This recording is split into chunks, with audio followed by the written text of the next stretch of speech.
Well, the most important stock that announced numbers over the weekend was HDFC Bank. It was a strong quarter as far as NII growth and the growth in operating profit stands, but there appears to be a slight hiccup in asset quality. Slippages were the highest in several quarters at over 4,000 crores. The bank normally comes out with less than 3,000 crores in terms of slippages. Of course, they had won 5,000 crore about 4-5 quarters ago. But, you know, a 2% of loan book going in as slippages is a bit of a shocker when it comes to HDFC Bank. Let's invite ASV Krishnan, the lead analyst, BFSI space at SBI Caps. Good morning, Krishnan. Your takeaways from the HDFC Bank results? Yeah, hi. Very good morning. So largely stable until the PPOP line item, as you mentioned as well. So the pre-provisioning profits are fairly stable and have been that way for a while. The one surprise that has cropped up in the numbers now, but had largely been, sensitized by the management for a while, was around the agri portfolio delinquency and credit cost. And plus, as we run into an election year, we have just had 3 state elections where the loan waivers have also been announced. So I think this remains the risk of cost of doing business in the agri portfolio for almost every other, every lender in the country. We heard from HDFC Bank earlier this year that if you were to do this inorganically or outsource such growth in the agri portfolio, then very clearly there is a PSLC cost which is equally exorbitant at times. So the only sustainable way is to be able to build this portfolio out organically by themselves where they have controls.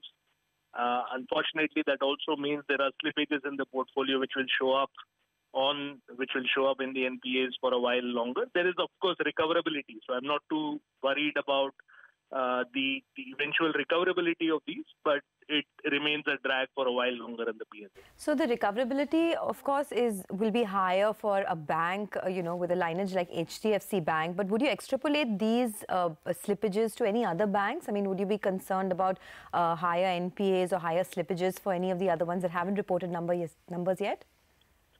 So to be very, to be honest, Sonia, what we've generally seen is, I think HDFC Bank is operating with its agri portfolio roughly giving you about 3.5% kind of a delinquency as of FY18, right? Yeah. That number is very close to double digits for most other banks, yes, especially the PSU banks, right? So very clearly HDFC Bank remains best in class even within that. Private sector banks generally have not had as much a problem on the agri portfolio in terms of just the quantum of delinquencies that they carry on the portfolio. Okay. So yeah, could this number from 3.5 inch up closer to 5-6%? Possibly, yes. Does that necessarily mean a bank that is already reporting 10 or 12% NPLs in the agri portfolio will also inch up further? Probably not. Probably not. Probably not. I mean, as I said, I think anyways, I think a lot of PSU banks are already doing business in the agri portfolio across the country. Okay. So for an HDFC Bank and many other private sector banks, it's a little more nuanced. They're probably getting into areas more direct agri now. Okay. Just wanted to know, what are your comment on HDFC Bank? As you pointed out, they appear to have made up with growth on what they have lost in terms of provisioning. Therefore, what's the general comment? Still a buy? What is the book value and what are you looking at in terms of valuation? So we have had a buy for a while. I think it remains a core part of everyone's financial portfolio. It's unlikely to change. We don't see any disruption to that.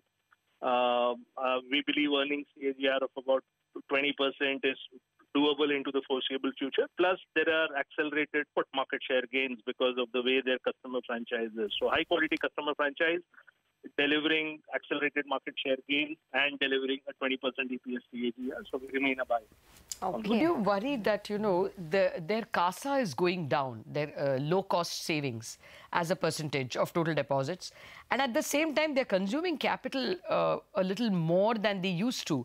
I mean, quarter on quarter, capital adequacy has fallen from 18.7 to 17.3 for a loan growth of just 4%, which means looks like they are lending to risky sectors. Not to worry? No, if anything, the risk-weighted intensity has actually come off. The reason why you see that in the capital consumption, Lata, is because you're looking at the growth of this quarter, but not the internal accruals that they're generating this quarter. So that profit hasn't been added back. All right. Fair enough. So, okay, so it'll be different at the end of the fourth quarter. Thank you very much, Krishnan, for joining us. Okay, that's HDFC Bank. Let's see how that reacts. But we have VK Sharma of HDFC Securities now joining us in our studios. Vinod, good morning. Good morning. First, any trade on Nifty? It's, consistently been this 10,750 to 10,950 range. Do you sense any breakout? And what about individual stocks? What would be on top of your mind? Yeah, I think it will be safer to go with individual stocks. However, we still continue to hold a positive view on the Nifty. For the last 3 sessions, the Nifty has continuously held above the 10,900 levels, which augurs well. And once the 10,985 level is crossed, then it makes the way for 10,300 to be seen. However, that is a line which you have called it a Lakshman Rekha. I agree with that. So unless that is crossed, one needs to sell at rallies till the level of 10,985 is crossed. Individual stocks, I think technology is the sector to be in. And within that space, I think Mindtree is the stock that I'd like to go. Pick, though I have 5 longs, but this is a stock which I'd like to go. If you want one has to pick one, then this is a stock to be. I'm buying the 900 call at 18 rupees, stop loss at 13, and target of around 27. You essentially make a 50% return on the call that you buy. TCS obviously is another stock among the large caps. 27% OI has been added in the series without any kind of increase in the share price. So with the rupee expected to open slightly weaker and the trend likely to continue for a while, because this is the time when the growth is coming back in Asia. So therefore, the crude may go up, and therefore to that extent, the IT may again start doing well. I'm buying the 1920 call in TCS at 22 rupees, stop loss at 15. Target of around 40 here. All right, morning, Vinod. You like a couple of other large caps as well, Reliance. You also like names like UBL? Yes, although I don't consume any of the products, but UBL is one stock in which we have seen OI being added to the extent of 35% in the current series, and the stock is up by 3%. So I'm buying the 1420 call at around 30 rupees, stop loss at 23, target of 45. Reliance is one stock which will lead the markets higher. This is a stock which needs to be bought, but I'm not buying and running after the stock. I'm buying the 1200 call at around 12 rupees. Mind you, on Friday it closed at 16.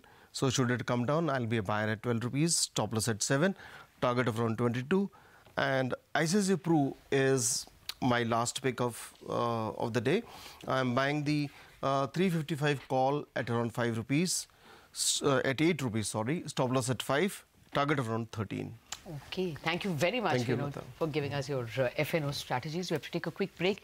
We're going to come back. We will shortly have the pre-opening rates. We're going to have 2 experts to look at the results season so far, Mr. SP Tulsar of sptulsar.com and Anish Damania of IDFC Securities.